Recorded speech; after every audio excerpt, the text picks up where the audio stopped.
Your inside guy, Perrion, has made it through training camp, spring. So did Redmond, who's playing at tackle, I know. But talk about their development, how important that is that they've been able to stay in practice and be able to make it through.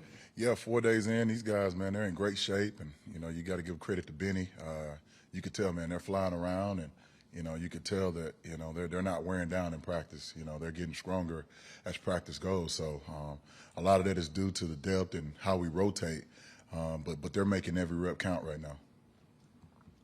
The other day, Alex said there are 6 to 8 guys, and inside and outside, that you guys would feel comfortable rotating in. I mean, is that how you feel also? And I mean, how do you feel generally about your guys? Yeah, we feel like we got close to 7, 8 guys that can go into a game inside and not only just take reps but make plays. And that's been awesome going into fall camp. You got some depth, we got some talent, and we have experience.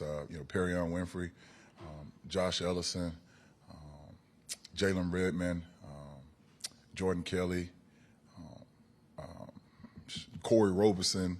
I know I'm leaving somebody out. Isaiah Cole. I mean, these guys, they're competing. So it's very competitive in the room, and everybody's trying to make every rep count right now.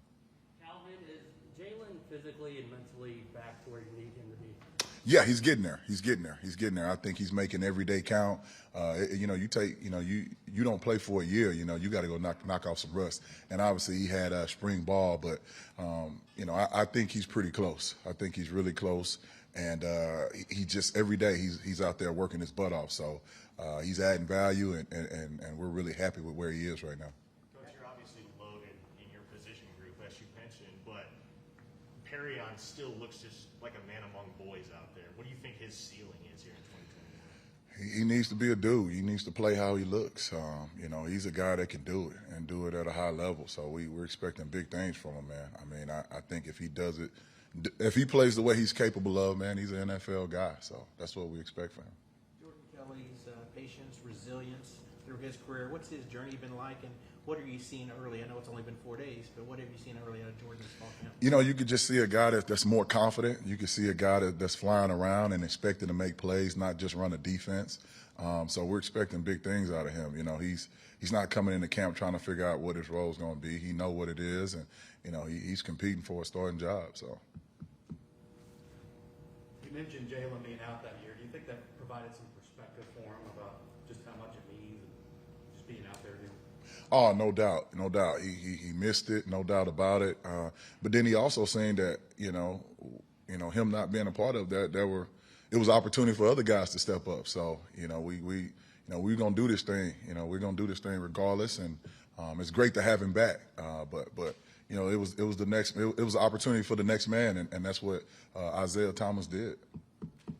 Coach, Calvin Thibodeaux is a true freshman, but he certainly doesn't look like one. How impressed with him? I'm excited about Calvin, man. He works his butt off. He's mentally tough. He doesn't make a lot of mistakes, and he's just playing hard. You just look up and you see him in the backfield, and you get excited about him. So he's older than his own. I'm really, really excited about him. With your depth that you have on the inside, when you're out there watching or coaching, can you tell there's a difference? Do you feel real comfortable, like 1 through 3, as far as like the depth goes, or is there not much of a drop off between the top 3 guys? It remains to be seen. I think the depth is really good, but you got to go do it in games still too.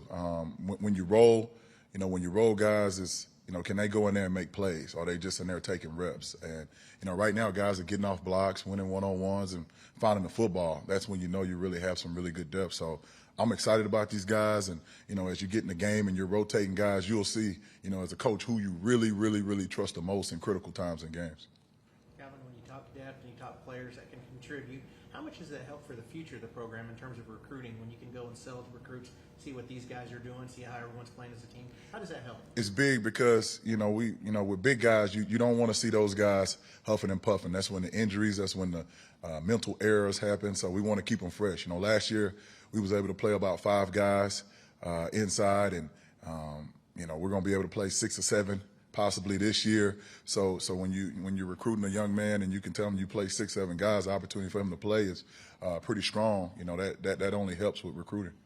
Coach Thibodeaux gave your group a lot of credit for how talented you are and it's helping his group out get better. Would you say the same about the depth on the offensive line, helping your guys get a lot better? No doubt, man. Bill does an amazing job with those guys. So every day is a battle, man. Every day it's been that way, since I've been here. And man, Coach always figures it out. But there's a lot of talent over there, and we expect big things from those guys.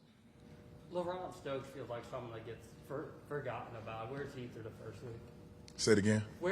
How's his progress throughout the first week? Man, he's doing some great things, man. I'm happy that he's in the group. He's like that grandfather. He's the old guy in the group. We've upgraded. We've upgraded. He's competing his butt off. But when he first came here, the group looked like one thing, and now it's different now. So he's competing. I'm glad to have him. I really, really emphasize him coming back for another year, and I'm glad he did. And he brings so much maturity to the group. So, man, it's awesome to have him, back in our room. But, man, there's a lot of talent in there, so he got to come with it. What does a guy like that do for your, I guess, the mentality, the culture of the inside? Having a guy that sticks it out, he may not get a lot of reps, but he's going to be there helping other guys. He's awesome, man. Just a guy who's been in the fire, a guy that, when they leave the building, that he's going to do the right things. He's putting his hand around everybody, and it's almost like a coach within the group, because he's going to do exactly, what we ask of him, and he's going to push that message on the players. So really, really, really a blessing to have him back for another year. Coach, we weren't out there very long, but I might have missed him. Was Isaiah out there today? Isaiah Thomas? Yeah, Isaiah. He probably was with the ends. Yeah. He's doing some great things this camp, and really been excited about his leadership. Yeah, Grinch mentioned that last week about being phased and being a leader in the defense. What do you, think, see maybe another jump out of him this year and just get another year too? Oh, no question. Coach Kane is doing a phenomenal job with him, and it's different. Last year he was finding himself, and this year we expected out of him, and now it's not just about him doing his job. It's pulling people along with him, and he's doing a great job. So he's the first one on the field. He's bringing freshmen with him, and he's encouraging everybody. So it's great to see. Last year when you guys, with the Ronnie stuff, you had to move him around a little bit. Did you know Isaiah was that versatile last year? No, it was interesting. We had a couple of guys out. I think Perrion and Josh Ellison were out with I believe at that time, maybe COVID or something like that. And we were short on bodies, and we moved him inside, and he practiced his butt off, and we was like, whoa, we might can play him in there. And we went into a scrimmage, and he made a bunch of plays, and we was like, okay, this making us go right now, and we stuck with it. And he started the first game there, and then we ended up flipping it back. But then when Perk came back, we moved him inside, and we really thought that combination made us take off. So there's always an opportunity for that, but right now he's more focused at end. So. What does a guy like Nick Benito do for you? They talk about a big-time inside guy helping the edge rusher get open a lot more. What does a guy like Nick Benito, and they have to slide protection over to the outside because he's so quick off. How does that help you guys on the inside? Oh, man, if our guys can stay square and just push the pocket, man, you'll run into some easy sacks, man. When you have a guy that can bend the way Nick does and as explosive as he is, if you're just collapsing the pocket, you'll run into some cheap sacks. So, we constantly preach that just body control and being able to collapse that pocket, you're going to run into some cheap ones. Coach, when you get a player like an Isaiah Thomas or Jalen Redmond, Calvin Thibodeaux, a guy that has the capacity to play both inside and outside, how do you and Coach Kane kind of come to an agreement, come to the decision on where you're going to primarily have them focus? Well, it starts with our leadership, Coach Grinch, and we just want to put the best athletes on the field and guys who can do multiple things. It's kind of positionless football. Can you hunt? Can you get off blocks and make plays? And if you can, we want to put the best guys out there, no matter what the position is. We want you to go hunt for us. And, when we figure out who those best guys are, we're going to come up with packages for those guys to showcase their ability. Calvin, we're at that time of year when preseason polls are coming out, and I know you don't get caught up in them. But I want to ask you, when you played, OU was always top 5. From that perspective as a leader, how did you kind of keep your teammates tempered down a little bit? And then now, compare that to now when you're a coach and these expectations are coming out again. What's your message to your players when you compare the two? Well, it's Oklahoma. You should have high expectations. Bob didn't really let us focus on that. We were more focused on being the best version of us, and you feel like that's the same message from Leakin. There won't be a celebration when the rankings come out in the beginning. We want to make sure that we're the best version of us, and making sure that we control the controllables and how we work, and making sure that we're prepared every single day. To make sure that we maximize what this team is capable of. So that's really been the message to our group, and all the other stuff will take care of itself. We're in an era now where social media, really, these kids use social media so much more than when you played. And how, as a coach, how do you kind of, don't follow the message, just concentrate on yourself? All right, we try to emphasize that the most important message is coming from, inside these walls, but, they got access to it. But, we just try to emphasize our message is the one that matters, so. You wish you'd had Twitter when you were playing? Nah.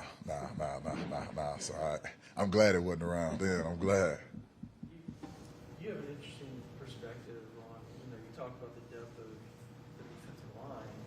You've been around, since the early 2005-ish. Even at Kansas, Tulsa, got to see, kind of from afar, we got to see what was going on in Oklahoma. Can you kind of put in perspective what I know it's early preseason, but the depth as from what you've seen the last 15 years at Oklahoma defensive line and kind of where you're at now? I think the scheme allows you to play more people, and it's one of our strengths. Usually, last the 4 years before Coach got here, you had your top guys, and then you had guys you were going to play, but. I think the scheme allows guys to play a little bit faster, so it allows those guys to go out there and find the ball, so you're a little bit more confident in that rotation, and you see guys developing more. Coach Ruffin McNeil used to say, cloudy mind, slow feet, and these guys, basically if a guy's thinking, then he's playing slow. And, the defense is such where it's so simple that allows those guys to play faster. So they're not thinking, they're being able to showcase their ability.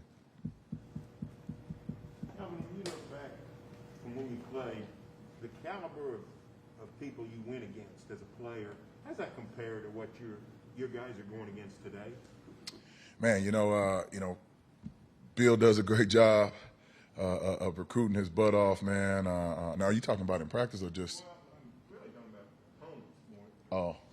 But maybe within the offensive lines at OU also. I still think we're facing elite talent. I still think every opponent you got to make sure you're prepared, and making sure you're doing your due diligence with preparation. For us, we don't really even think about the competition. It's more about making sure that we've done everything on our end to make sure that we're playing at a level that we can be excited about. So when I think back to when I played, and you knew in the Big 12, when you played pretty much when you rolled out there, man, you were going to look the part. You were going to look pretty much better for the most part. But we still had to go execute. We still had to go make the plays, and we didn't take that for granted.